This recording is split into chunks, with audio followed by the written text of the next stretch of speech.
بسم اللہ والصلاة والسلام علی رسول اللہ، اما بعد۔ ایک بھائی نے سوال کیا ہے، کیا مرد عورتوں کی جماعت کروا سکتا ہے؟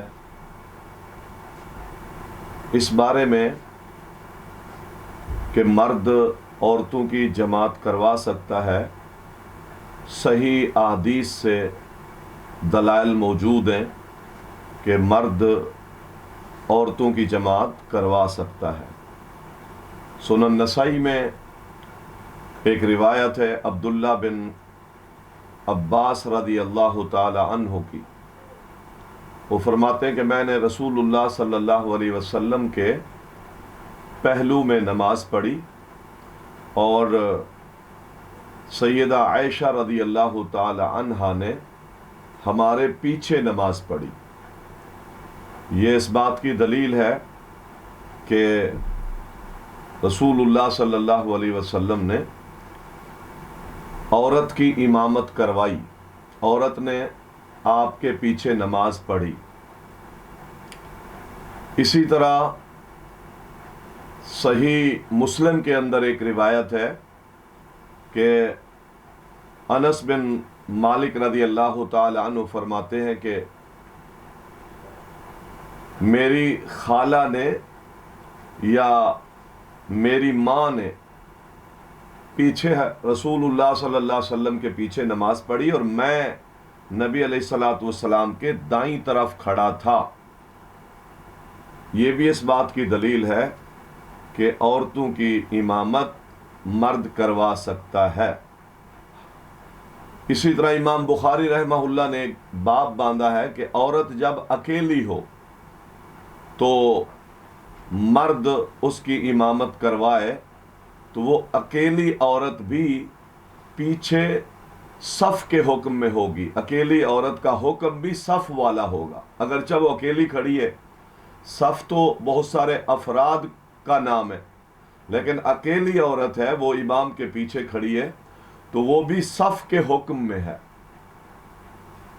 تو اس بات سے یہ بات واضح ہوتی ہے کہ مرد عورت کی امامت کروا سکتا ہے۔ اسی طرح ایک سوال یہاں کچھ لوگ یہ بھی کہتے ہیں کہ نہیں، جب صرف اکیلا امام مرد ہو اور اس کے پیچھے ساری عورتیں ہوں تو اس وقت امامت جائز ہے یا نہیں۔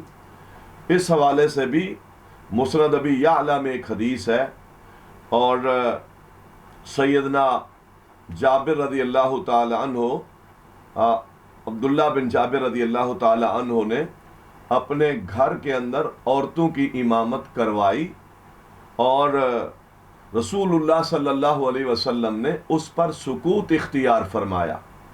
تو اس بات کی دلیل ہے کہ عورتوں کی مرد اکیلا ہو اور اس کے پیچھے مقتدی ساری عورتیں ہوں تو یہ بھی جماعت ہو سکتی ہے، جائز ہے اور صحیح ہے۔ ایک سوال بھائی نے کیا ہے، ویڈیو یا تصویر بنوانا کیسا ہے؟ محترم بھائی، یہ بات یاد رکھیں، شریعت میں تصویر کشی کے حوالے سے سخت وعید ہے۔ تصویریں بنانا، ویڈیو بنوانا، تصویریں بنوانا، یہ شریعت میں حرام ہے۔ رسول اللہ صلی اللہ علیہ وسلم نے ارشاد فرمایا کہ قیامت کے دن سخت ترین عذاب جن لوگوں کو ہوگا ان میں سے ایک وہ شخص ہے جو تصویریں بنواتا ہے، تصویریں بناتا ہے، المصور۔ اسی طرح رسول اللہ صلی اللہ علیہ وسلم کی ایک حدیث ہے کہ جہنم سے ایک گردن نکلے گی، جہنم کی، اس کی آنکھیں ہوں گی، زبان ہوگی، وہ بولے گی اور وہ کہے گی انی وکلت بثلاث، میں 3 قسم کے لوگوں پر مسلط کی گئی ہوں، آج ان کو پکڑوں گی اور انہیں جہنم لاؤں گی۔ یہ جہنم کی گردن ان لوگوں پر مسلط ہوگی۔ لہذا وہ 3 لوگ کون ہیں؟ ایک وہ شخص ہے لکل جبار عنید، ہر وہ شخص جو بد مزاج ہے،